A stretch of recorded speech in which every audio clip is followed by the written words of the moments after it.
o'clock. They face humiliation, questions. They can be denied the right to pass also if something happens, or if there are any problems, or if the soldiers just feel like it.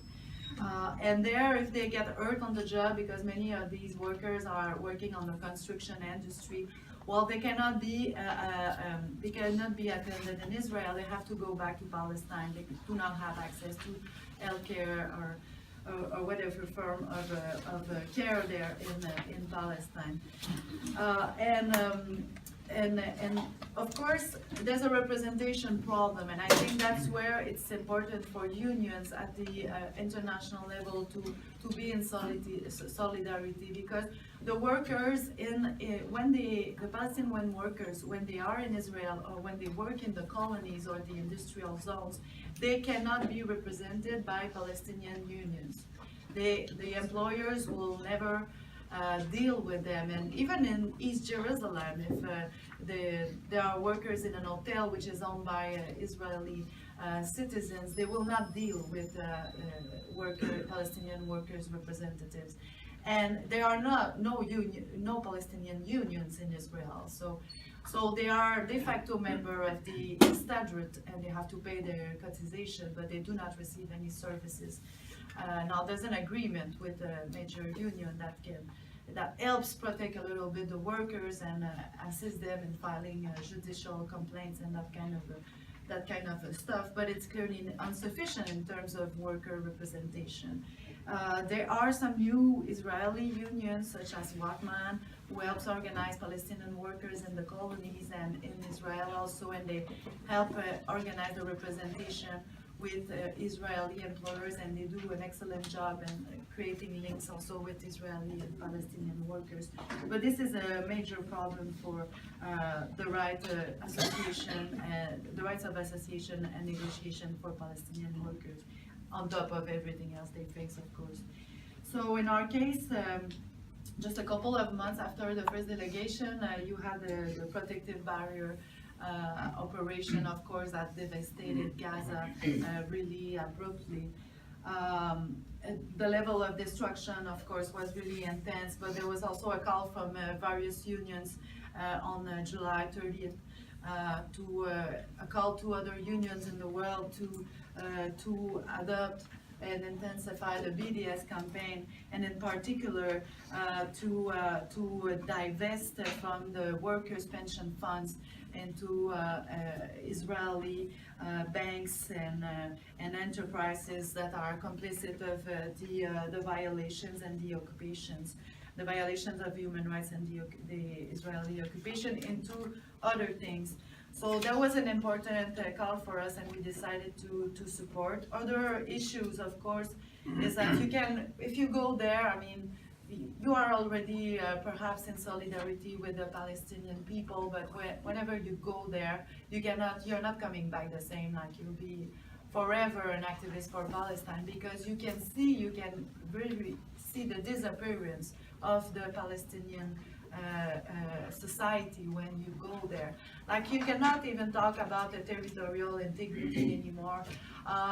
Of course, the continuous colonization, the space it takes, the building of the wall, the building of the parallel roads now, who are taking much more and more space of the Palestinian territory, and of course the multiple security zones make up that now, instead of having a territory, a possible Palestinian country, you have like 22 ILOs. Like, for instance, you would go from one place to the other before all these constructions that cost billions of dollars. It would take you 15 minutes. But now you cannot go directly there. You have to do the big round, because like the Israeli occupation government built some parallel roads in order to link the various colonies with Jerusalem, which they want to be Palestinian free in the future, and the state of Israel.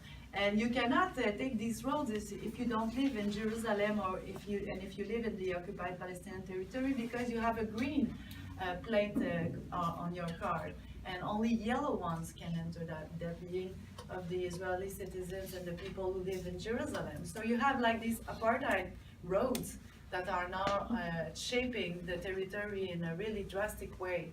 And of course that that's also everything is made up to delink the Palestinian territories from Jerusalem, which was their capital, and to link it more with Ramallah. Yeah, like I said, you just go there and you see all these things. You see all the people are denied the right to circulate, denied the right to access healthcare. For instance, there are people who die at the checkpoint because they cannot access the hospital in Jerusalem in time. And you have to have a permit. You cannot just drive to Jerusalem if you want. If you live in Ramallah, you need to obtain a permit to do so. And there will be a lot more of things to say about this, but I guess the important thing is for us this disappearance of the territory and the unsuccessful peace process that has been going on since a lot of times. For instance, the Oslo Accord signed in '93 just made the situation worse because it gave, in order to have this, we tried to all together after that to raise more awareness about the situation there, to raise more solidarity from the unions. There's an increasing communication between different unions at the global level also to try to make some pressure in order that the rights, fundamental rights of the workers in Palestine be respected, and they had due union representation to achieve that. And of course, at the end, denounced the efforts of the Canadian government to condemn BDS and the organization who support this. We have seen that in Canada, lastly, a couple of months ago with the motion. But this has been going on also in other countries in the world as a concerted effort, of course, of the Israeli government to tarnish the BDS and make it vanish, because it does have some effects. That's also an indication that this campaign is producing some results, and they don't like that. And finally, it's saying that I guess the next steps for all of us will be at the World Social Forum in Montreal in August. There will be some comrades from Palestine, Palestinian unions that will come. I know Mike will probably talk about that, have someone from the PGFTU. There will be a space, conferences, of course, and activities on BDS. So I'll stop there and perhaps more info when we discuss. Thank you so much. Merci beaucoup.